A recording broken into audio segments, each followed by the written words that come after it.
In 1996, I became head of the National Hemlock Society, following Derek Humphrey, who had resigned much earlier.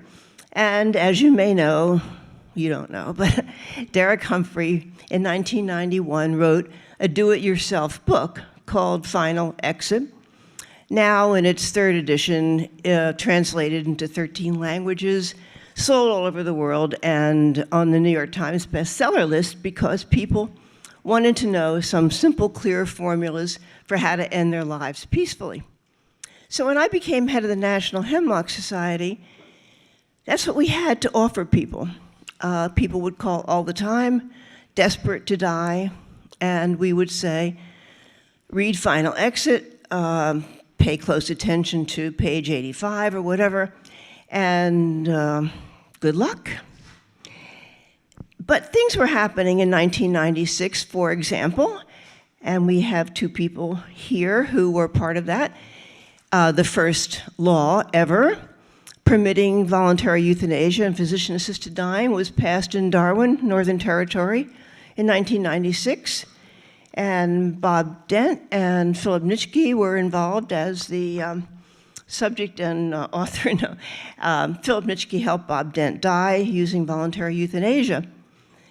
That was like the 10 days that shook the world. That was such an important event, even though it wasn't a whole state. It was, the Northern Territory of Australia. And by that time, Dr. Jack Kevorkian had been helping people die for 5 years, started in 1991, including his first patient who had early Alzheimer's. And in the United States, there were two very important court processes. The 2nd and 9th District Courts, both from large states, New York and California, both had agreed in litigation that there was a constitutional right in the United States for physician-assisted dying. Wow, that was another blockbuster.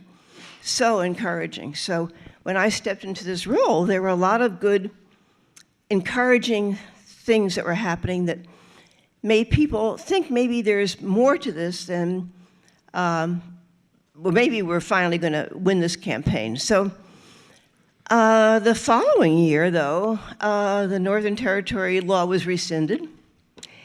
The United States Supreme Court heard the appeals on these two cases that had been so successful and reversed. 9-0, the court said, no, there is no constitutional right to physician-assisted dying. That was so discouraging. I mean, it wasn't the Hemlock Society that took those cases to court, but still, the country was counting on some legal framework to have assisted dying. And meanwhile, our patients, our members, had to read a book and fend for themselves. And I felt, and Dick McDonald, who many of you remember, was our medical director, felt this is not a way for people to die. We were very grateful for Final Exit. It was a wonderful book. It still is a wonderful book. But when you're old, or alone, or sick, or blind, or feeble, or mechanically illiterate, I mean, I'm thinking about me now, to tell people to read the directions on page 85 and good luck, to me is horrible. And Dick McDonald agreed, some of our members of our board agreed that we would do something different. We would train volunteers, mostly geriatrics people, to go to people's homes directly and tell them what's available, show them how to use the materials, whatever they were, and be there when they did it. So, of course, our lawyer for the Hemlock Society said, don't even think about such a thing. Forget it. Okay. But we did a lot of lawyer shopping, and finally one lawyer said, well, the two things that constitute physician-assisted dying are providing the means to people and helping them physically. So if you don't do those two things, then you're not doing physician-assisted dying, so you're okay. Some people argue that our First Amendment protects speech, but I think in a lot of other jurisdictions where there's no First Amendment per se, you can still, as long as you don't do the things that constitute physician-assisted dying, do other things like provide information. Because books are written for how to do this. Videotapes are presented, everything. So can't be that bad to present information.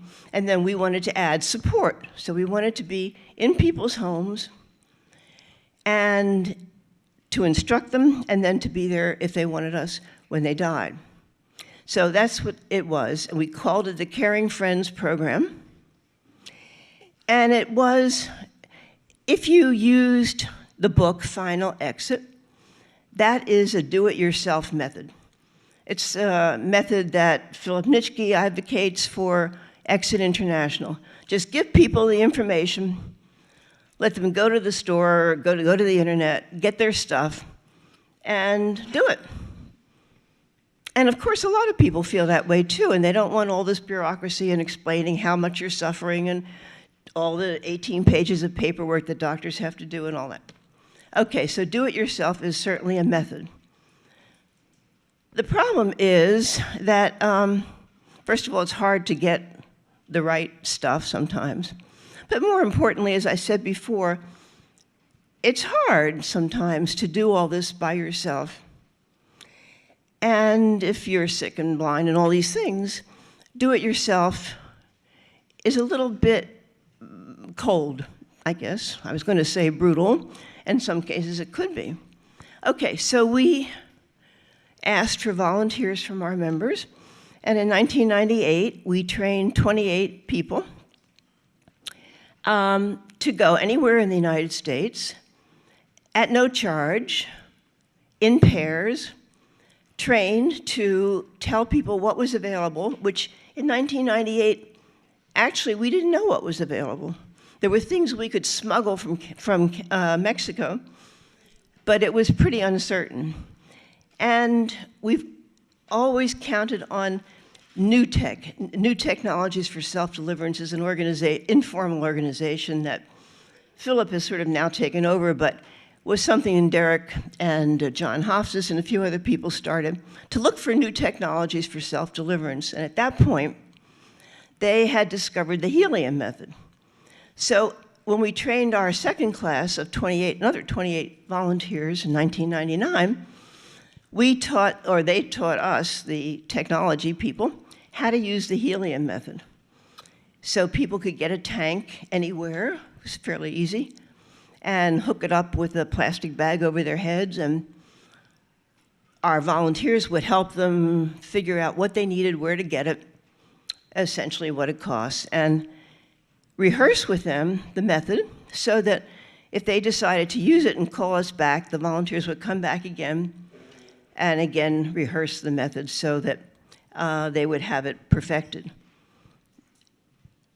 It was fairly cheap, it was fairly easy, and we knew that it was painless, fast, whatever dignity you have with a plastic bag over your head, but still, it was something that even relatives could be there and say that this was a peaceful death. So by 2004, 3, whatever it was, the National Hemlock Society was, well, there's a few other chronology things here, but had decided to merge with another organization. The resulting organization is called now Compassion and Choices, which is America's largest Right to Die organization, which will have nothing to do with this organization because they believe only in the medical model. So let me just say the difference here. To get back to chronology,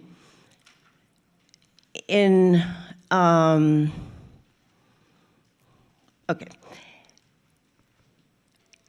Let me see what I want to say here.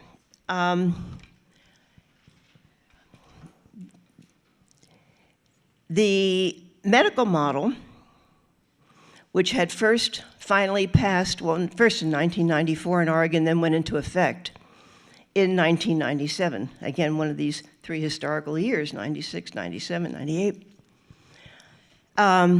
Went into effect in Oregon. It was a great victory, again, all around. Important for us to have such a law, I mean, Oregon anyway. Now it's the law in 6 states in the United States and the District of Columbia. It's a big victory. But the constraints are, as you've already heard, I think, that this model, first of all, you have to be terminally ill. Secondly, a doctor has to okay it and prescribe the drugs. Thirdly, it's only available to people who are mentally competent in that jurisdiction, et cetera, et cetera. It didn't solve our problem. Our problem was people were calling us for help. And besides the book, we had nothing to offer. And we knew how long it took Oregon to pass a law. We weren't sure that we could get a law passed anyway. Even if we did, it would be one state at a time. And meanwhile, people were demanding help, as they should be. So we had trained our cadre of volunteers to go. So they would go anywhere in the country. That's, first of all, it takes care of the jurisdictional questions. Secondly, we do not believe that terminal illness is a criterion for anything. I still don't believe that. It's not true in Europe, and it's not true in Canada, and it's irrelevant. I mean, that you may have 6 months to live and you may be suffering, or you may not be. Or for sure you're suffering if you have more than 6 months to live. So that was not a criterion. And Ted Blue is going to follow me and talk more about the medical criteria that we do use. But terminal illness was not it. Another thing that I feel strongly about, and we all did, I think, was people who are losing their marbles, early dementia, should be able to take advantage of this, too. So we included that. And in the Oregon model, the evaluation is done by the doctor and presumably by a second doctor.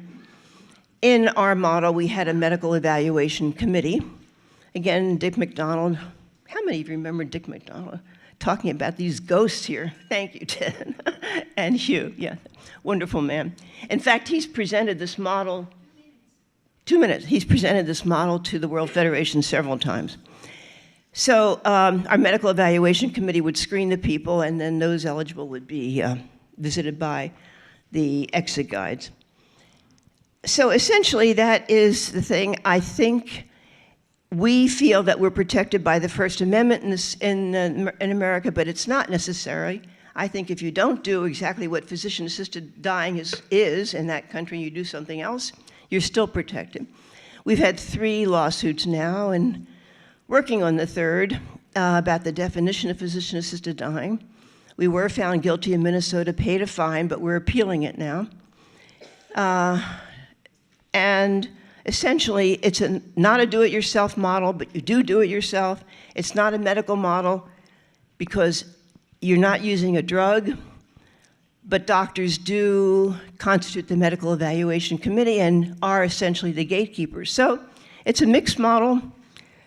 We like it a lot. Our customers like it. And Janice back there is our chairman of Final Exit Network, and it's been quite a challenge, I think. But now almost in our, 18th year or whatever it is. So that's another model to consider in your own place. So thank you very much.